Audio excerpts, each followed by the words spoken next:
Assalamu alaikum jama'ar gada na cikin gari da na ƙauyuka.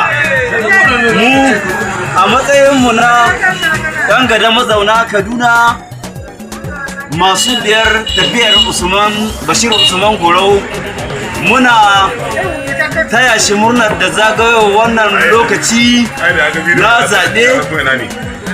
Mu 'yan gada mazauna Kaduna muna bayan shi 100%.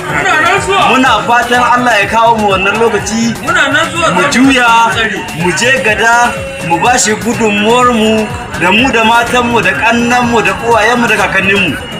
Insha Allah da yardar Allah karhe 12 na rana mun rabka masa hudi kai.